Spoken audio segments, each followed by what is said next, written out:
నమస్తే సార్. నమస్తే. సార్ ఏం జరగబోతోంది? ఏపీ ఎలక్షన్స్ ఇంకా కొద్ది రోజుల్లో ఉండబోతున్నాయి. ఇప్పుడు రోజు రోజుకి రాజకీయాలు మారుతూనే ఉన్నాయి. షర్మిలకి ఇప్పుడు బ్రదర్ అనిల్ సపోర్ట్గా, అటు విమల రెడ్డి వైఎస్ జగన్కి సపోర్ట్గా వచ్చారు. అసలు ఏం జరగబోతుందంటారు? మామూలుగా అయితే మనకి ఆంధ్రప్రదేశ్లో కుల ఆధారిత పాలిటిక్స్ అంటే కాస్ట్ బేస్డ్ పాలిటిక్స్ అనేవి ఎక్కువగా ఉన్నాయి. తెలంగాణతో పోలిస్తే తెలంగాణలో లేవని కాదు, బట్ తెలంగాణ కంటే కూడా ఆంధ్రప్రదేశ్లో కులాలు క్లియర్గా విడిపోవడం, కులాల బేస్డ్ పాలిటిక్స్. జగన్ అంటే రెడ్డి వర్గం, చంద్రబాబు అంటే కమ్మ, మన పవన్ కళ్యాణ్ అంటే కాపు అనేది క్లియర్గా ఉంది. అంటే ఈ వర్గాలే వాళ్ళని సపోర్ట్ చేస్తాయా, వేరే కులాలు చేయవు అంటే చేస్తారు, కానీ ప్రధానంగా డామినెంట్గా ఈ కులాలు కనిపిస్తాయి. అయితే ఇప్పుడు షర్మిల ఎంట్రీతో మతం అనే ఆస్పెక్ట్ కూడా రంగంలోకి బాగా బలంగా వచ్చింది. అంతకుముందు కూడా కొంతవరకు బిగినింగ్లో జగన్ క్రిస్టియన్ అని, హిందూ దేవాలయాలను నాశనం చేస్తున్నారు, ఇలాంటి నెరేటివ్స్ వచ్చాయి, కానీ అది పెద్దగా పనిచేయలేదు. అంటే జనం పెద్దగా దాన్ని నమ్మలేదు, సీరియస్గా తీసుకోలేదు. ఎందుకంటే జగన్ క్రిస్టియన్ లాగా యాక్ట్ చేయట్లేదు. ఆయన హిందూ పండుగలు అన్నీ కూడా చేస్తున్నాడు, బొట్లు పెట్టుకుంటున్నాడు, గుళ్ళకి వెళ్తున్నారు, స్వాముల దగ్గరికి వెళ్తున్నారు. ఇవన్నీ జగన్ కూడా జాగ్రత్తగా అన్నీ కన్స్ట్రక్ట్ చేసుకుంటూ వచ్చాడు. సో ఈ కాంటెక్స్ట్లో షర్మిల వచ్చేసరికి ఆ అమ్మాయి ఈ యాంగిల్ని ఓపెన్ చేసింది. క్రిస్టియన్ యాంగిల్ని రాగానే ఆమె ఓపెన్ చేసి డే 1లోనే ఓపెన్ చేసింది.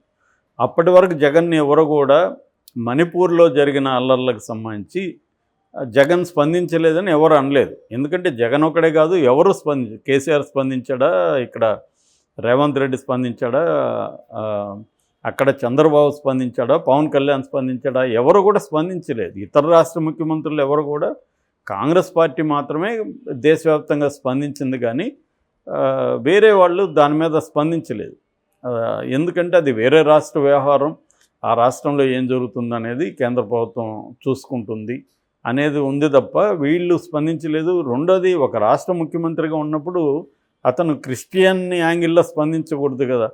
క్రిస్టియన్ అయినప్పటికీ క్రిస్టియన్ల మీద ఊచకోతకు వస్తున్నారని బీజేపీ వాళ్ళు మాత్రమే అలా స్పందిస్తారు తప్ప నాన్ బీజేపీ వాళ్ళు క్రిస్టియన్ యాంగిల్లో స్పందించరు, ముస్లిం ఉంటే ముస్లిం యాంగిల్లో స్పందించరు. ఆ విధంగా జగన్ కూడా స్పందించలేదు. కానీ ఆమె డైరెక్ట్గా దాన్ని అటాక్ చేసింది. ఒక క్రిస్టియన్గా ఉండి మణిపూర్లో 2000 చర్చిల మీద దాడులు జరుగుతుంటే 60,000 మంది క్రిస్టియన్స్ని డిస్ప్లేస్ చేస్తే దాని మీద జగన్ స్పందించలేదనేది ఆమె సూటిగా మాట్లాడింది ఫస్ట్ టైం అది. సో ఈ క్రమంలో ఇప్పుడు బ్రదర్ అనిల్ రంగంలోకి దిగాడు, క్రిస్టియన్స్ని తమ వైపు తిప్పుకునే కార్యక్రమం మొదలుపెట్టాడనేది అర్థమవుతుంది. నిన్న ఆయన తూర్పుగోదావరి గోకవరం కృష్ణునిపాలెంలో పాస్టర్ల సమావేశం ఏర్పాటు చేసి అందులో ఆయన పాల్గొన్నాడు, ఉపన్యాసం ఇచ్చాడు. అయితే ఆయన ఒకవైపు నేను రాజకీయాలు మాట్లాడడానికి రాలేదు, ఎలక్షన్లకు సంబంధం లేకుండానే వచ్చాను, నాకు ఇక్కడ రాజకీయాలు కాదు దేవుని వాక్యాన్ని ప్రచారం చేయడానికి వచ్చాను అనేది, దేవుడు ఎప్పుడు కూడా బలవంతుణ్ణి ఓడించడానికి బలహీనులను ఎంచుకుంటాడు అనే విధంగా ఆయన మాట్లాడాడు. అంటే ఇండైరెక్ట్గా, డైరెక్ట్గా రాజకీయాలు అనలేదు, కానీ బలవంతుడు అనే కాన్సెప్ట్, అంటే జగన్ బలవంతుడు, మేము బలహీనము, మమ్మల్ని ఎంచుకున్నాడు దేవుడు అన్నది ఆయన చెప్తున్నాడు. క్లియర్గా మేము ఎటువైపు అనేది చెప్తున్నాడు. సో ఈ కాంటెక్స్ట్లో అక్కడ పెంతోస్తు ఫెలోషిప్ రాష్ట్ర కార్యదర్శి ప్రశాంత్ కూడా మాట్లాడాడు. అట్లాగే ఏఐసిసి అంటారు, అంటే ఆల్ ఇండియా క్రిస్టియన్ కౌన్సిల్, దీని అధ్యక్షుడు జుహానీ హలోనెన్, ఆయనైతే ఓపెన్గానే రాజకీయాలే మాట్లాడాడు. ఆయన ఏమన్నాడంటే, ఇక్కడ దేవుని రాజ్యం ఏర్పాటు చేయడానికి మనంతా ఉన్నాము, బట్ జగన్ ప్రభుత్వం క్రిస్టియన్లకి తగినంత న్యాయం చేయట్లేదు, ఓన్లీ పాస్టర్లకి నెలకు 5,000 ఇస్తే సరిపోతుందా, ఇంకా మిగతావేం చేయొద్దా అని ఆయన విమర్శిస్తూనే మాట్లాడాడు. అంటే క్లియర్గా రాజకీయ కోణంలోనే ఈ మీటింగ్ జరిగిందనేది మనకు అర్థమవుతుంది. అంటే బ్రదర్ అనిల్ గతంలో, బ్రదర్ అనిల్ షర్మిల 2019 ముందు వైసీపీని గెలిపించడానికి క్రిస్టియన్ పాస్టర్లతో సమావేశం అవడం, మిగతా వాళ్ళందరితో క్రిస్టియానిటీ అనేక చర్చలకు వెళ్ళి మాట్లాడడం, ఇవన్నీ జరిగింది. ఎందుకంటే ఈయన ఎవాంజలిస్ట్ మిషనరీకి సంబంధించిన వ్యక్తి, ఎవరు బ్రదర్ అనిల్. సో అలాగా వాళ్ళు చేశారు. సో ఇప్పుడేమో షర్మిల బ్రదర్ అనిల్కి మంచి పట్టుంది కాబట్టి వాళ్ళు క్రిస్టియన్స్ని అంతా జగన్ నుంచి తమ వైపు డైవర్ట్ చేసుకోవాలన్న ఒక గ్రౌండ్ లెవెల్ ప్లాన్తో వెళ్తున్నారు. అయితే దీనికి పోటీగా వైఎస్ విమలారెడ్డి, ఆమె వైఎస్ఆర్ చెల్లెలు అనమాట. సో జగన్కి మేనత్ వరుస అవుతుంది. ఆమె కూడా రంగంలోకి దిగింది. ఆమె ఓపెన్గానే రాజకీయాలు మాట్లాడుతుంది. ఆమె ఈ మధ్య ఇంటర్వ్యూలు కూడా అన్ని ఛానళ్ళు ఎవరు పిలిచినా వెళ్ళి మాట్లాడుతుంది. వివేకానంద రెడ్డి హత్యకి అవినాష్ రెడ్డికి సంబంధం లేదని ఆమె గట్టిగా వాదిస్తుంది. అది ఎవరో చేశారు, చేసిన వాళ్ళు దొరికిపోయారనేది ఆమె మాట్లాడుతుంది. దాని వెనక ఎవరు లేరు అనేది ఆమె చెప్తుంది. మరోవైపు నిన్న ఆమె గన్నవరంలో పాస్టర్స్ ఏబీ కన్వెన్షనల్ ఫంక్షన్ హాల్లో మీటింగ్ ఏర్పాటు చేసింది. ఆమె మీటింగ్ ఏర్పాటు చేసి అక్కడ కూడా జగన్ ఫ్లెక్సీలు, వంశీ గన్నవరం కాబట్టి వల్లభనేని వంశీ ఫ్లెక్సీలు పెట్టారు. అది క్లియర్గా క్రిస్టియన్ పొలిటికల్ సభలాగే జరిగింది. ఆమె ఓపెన్గానే జగన్ని సపోర్ట్ చేయండి, జగన్ని గెలిపించాల్సిన బాధ్యత మన మీద దేవుడు ఉంచాడు అని మాట్లాడుతున్నారు. అక్కడ ఫాదర్ బాలస్వామి కూడా మాట్లాడారు. ఆయన కూడా జగన్ మీ బిడ్డ, ఆయన కూడా అంటుంటాడు ఎక్కడికి పోయినా మీ బిడ్డ అని. సో జగన్ మన బిడ్డ. ఆయన ఇప్పటి వరకు 2,55,000 కోట్ల రూపాయల్ని ప్రజలకు బటన్ నొక్కి అందించాడు వివిధ రూపాల్లో.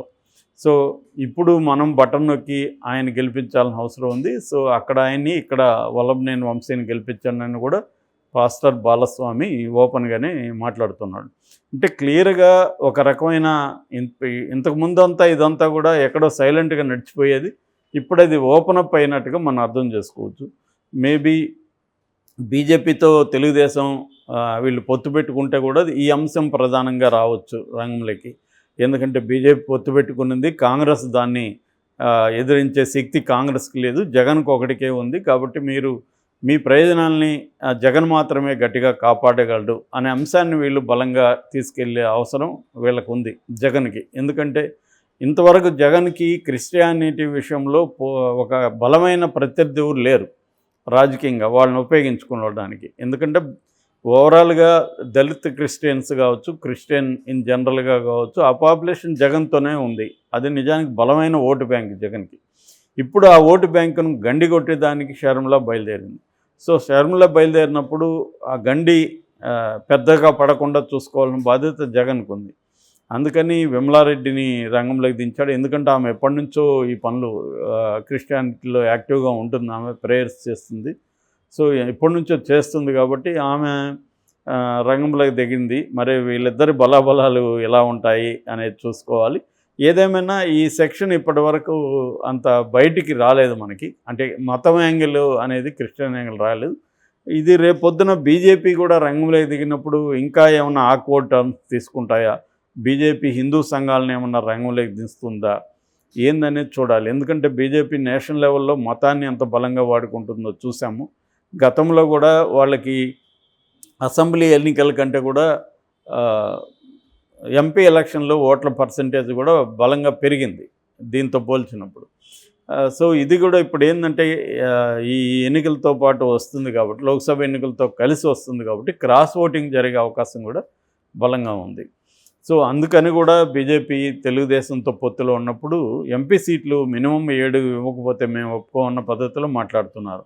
ఎందుకంటే లోకల్గా మీ ఫ్యాక్టర్ ఉండొచ్చు, కానీ ఎంపీ ఎలక్షన్లకు వచ్చేసరికి సో మోడీ వర్సెస్ రాహుల్ అన్న ఇదే బలంగా వెళ్తుంది కాబట్టి మోడీకి కరిష్మా ఉంది, అది పనికొచ్చే అవకాశం ఉంది. ఆ రకంగా మాకు బలం ఉంది. అందులో మాకు స్ట్రాంగ్ క్యాండిడేట్లు పురంధేశ్వర్ కావచ్చు, జీవీఎల్ కావచ్చు, రత్నప్రభ ఆల్రెడీ తిరుపతిలో కంటెస్ట్ చేసింది, కిరణ్ కుమార్ రెడ్డి, ఇలాంటి స్ట్రాంగ్ బ్యాచ్ ఉన్నారు అనేది వాళ్ళు చెప్తున్నారు. ఈ కాంటెక్స్ట్లో ఈ మత రాజకీయాలు ఏ స్థాయికి ముందుకెళ్తాయనేది మనం చూడాలి.